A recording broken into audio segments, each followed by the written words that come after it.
અલ્યા વેલજીભા ચમ છો?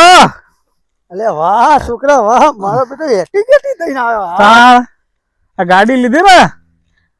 વાહ ગાડી લીધી? તા ઓહો 50 લાખની ગાડી લીધી. હમણાં આવતો નતો, પેલો બંગલાનું કોમ ચાલતું હતું ને ઓવા એટલે બંગલો બનાવ્યો. એ બંગલો થી બનાય? તાણ વાહ રોડ વચ્ચે સ્વિમિંગ પુલ વાળો. ઓહો આટલા બધા પૈસા લાવ્યો છો ને? અલ્યા પેલો નતો ટુકડો ટુકડો નાખે ગોમના નાખા તો એ વેચી માર્યો. 5 કરોડ રૂપિયા આયા. ઓહો તા આ એ પૈસા ની કરે?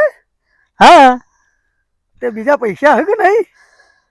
જો 2.5 કરોડ નો બંગલો બનાવ્યો, હા 50 લાખની ગાડી લાવ્યો.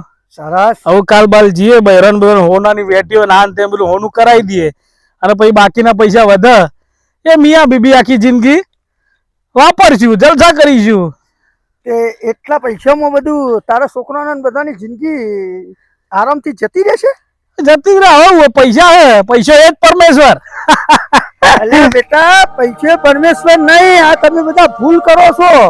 આ જમીનોના ભાવ આવે ને એટલે તમે આ પૈસામાં લાલચમાં ભોળવાઈ જશો.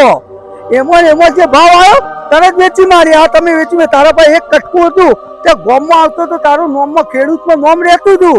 આ વેચી મારી એટલે ખેડૂતમાંથી નોમે જતું રહ્યું. આ ગાડી લાયા ઊંચી 2.5 કરોડ નો બંગલો બનાવે. હવે તમારો ભાઈ સહ શું? આ જમીન હતી ને તારા બાપ દાદાનો પરસેવો લોન બધું એમાં હતું. આ એમને મહેનત કરી કરી એટલા ટુકડામાંથી તમને ભણાયા ઘણા, તમે આ બસ વેચી માર્યો.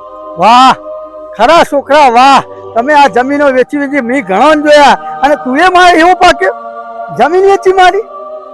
થોડું તો વિચારવું હતું. અલ્યા ગોડા તારે નેનું ઘર રહેવાનું હતું, એવા તો બંગલાની જરૂર હતી. આ બંગલો રાખ્યો એમાં 3 ગણી તો કોમ વાળી સાફ સફાઈ કરવા વાળી લાવવી પડશે. આ ગાડી લાવો, આ એનો મેન્ટેનન્સ, એનો વીમો, આ બધાના પૈસા ખર્ચો ખાલી ખોટો ધુમાડો. આ જમીન હોત ને તો આ મારા ઘોડે મોબાવાળી કોઈક વાયુ હોત ને તો એ થોડા સમય પછી ફળ આલો એટલે ફળ. અને એ ગમે તેવી તો બાપ દાદાના મજૂરીની પરસેવો લોહી પાડેલી જમીન, એમના આશીર્વાદ મળો. તમે આશીર્વાદે ખોયા. ખરેખર તમે કપૂત કેવો કપૂત. ના જોયા હોય તો એટી ગેટી ફરવા વાળા. હવે ફરજો પાછળથી, ગોમમાં નોમ નહીં દે. હું જોઈ રહ્યો જવાન કરો અને થોડા વધારો તો બીજો કટકો લઈ લેજો પાછા. વાત સાચી. શું કીધું? જમીન લેજો. આમાં જમીન ના અમુક જમીન લેવા થોડા પડ્યા છે ને એ ઉડાડ્યા વગર જમીન લેજો.